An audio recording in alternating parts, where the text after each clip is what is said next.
दीजिए, मैं यही हूँ, मैं जान नहीं रहा हूँ। इसलिए कि ये मंच जो है, मैं आप पहले भी बता चुका हूँ, ये मंच आज मेरा नहीं है, आज ये मंच हमारे जितने भी सम्मानित कलाकार हैं उनके लिए है। मैं लास्ट में, आप मेरे को 2 घंटे नचाइएगा, मैं नाचूंगा, बट सलीमता से सारी कलाकारों को ताली के साथ और हल्ला के साथ और प्यार के साथ सम्मान दीजिए। एक जोरदार था।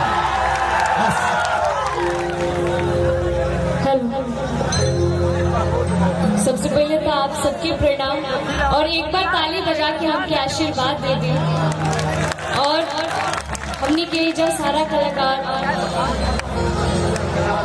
पंकज जी के छोट भाई, गोल्डी जी के तिलक उत्सव में जो हमने के सारा कलाकार उपस्थित बने जा, और हमरा के भी बुलावे खातिर आप सबके जे हमरा के बोले बा, स्पेशल पंकज जी आपके धन्यवाद।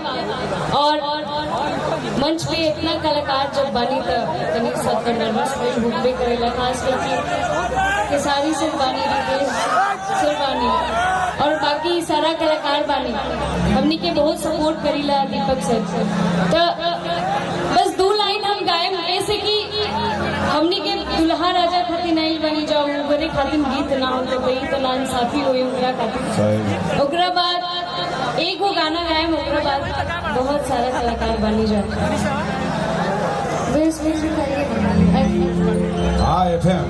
और मेरी बहुत अच्छी दोस्त और आप सबकी फेवरेट चहेती डिम्पल जी भी यहाँ पे उपस्थित है। किया जो मिथिला नगरिया निहाल सके, किया जो मिथिला नगरिया निहाल सकिया, चारों दुल्हा में बड़का कमाल सकिया, चारों दुल्हा में बड़का कमाल सकिया, किया जो मिथिला नगरिया निहाल सकिया, मिथिला नगरिया निहाल सकिया, किया जो मिथिला नगरिया निहाल सकिया, चारों दुल्हा में बड़का कमाल सकिया, चारों दुल्हा में बड़का कमाल सकिया। और यही में अच्छा सर, एक मिनट बहुत बहुत धन्यवाद। हमने के जब तिलक में तिलकहरू लोग गीत तिलक चढ़ावे आवेला तो ओकरा में हमने के गीत गाई ले जा। अरे आइए आइए, आप भी आ जाइए डिम्पल जी। तो नहीं सकाल जो कि जैसन मर्दा खोजाबू ओइसने हम दे, कैसा ना हो, हसन प्यारी हो। पता बा कैसा है? कैसा कि हीरो मर्दा खोजाबू हम खेसार जगने सोना केकरा खेसारी जी के देवी जे खोजो सब कोई के दे। अपना फुल सब आ क्यूट मर्दा खोजाबू, देखिए हीरो तो हमारे बड़े सरकार हैं, आप क्यूट हैं। भाषा में बोला कि क्यूट मर्दा खोजाबू हमरे देश जी के देहा, त जैसन मर्दा खोजाबू सोने हम दे सुन प्यारी हो, जैसन मर्दा खोजाबू सोने हम दे सुन प्यारी। ये सोना हाँ, सब निमन मर्दा का दे दे, वो तो खराब मर्दा उपासे रही सब। आज खराब मर्दा ना मिल के उनके भी। अब जैसन फोटो के लिए उसने मिल गए, हम निकल बैठ जाए सब, लेके निकल जाए सब। वो आपकी मर्जी है। अच्छा, आप इतना अच्छा स्माइल करें सर, इधर आइए। बहुत कम ऐसा मौका मिलता है आपके लिए भी गाने के लिए। मौका का फायदा उठा। आज हम के बोलिए, आप ऐसे बोलेंगे तो लागत पर जब हंसला के बिजली के बिजली लगे।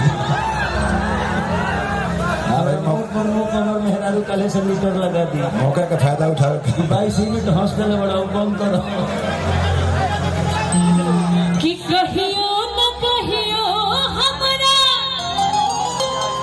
और नजरे के मार से करो बाचो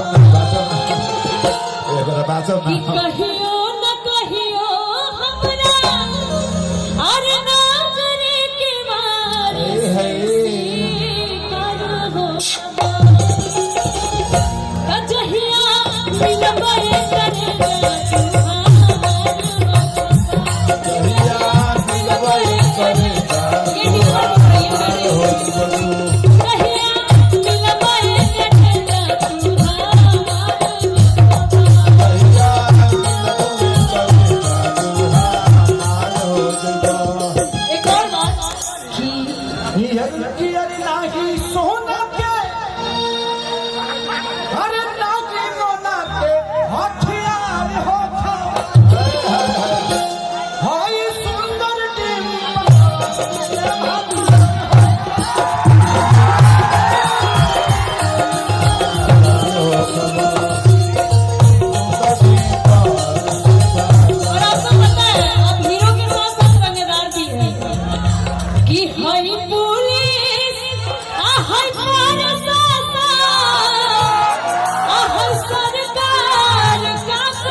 शुक्रिया।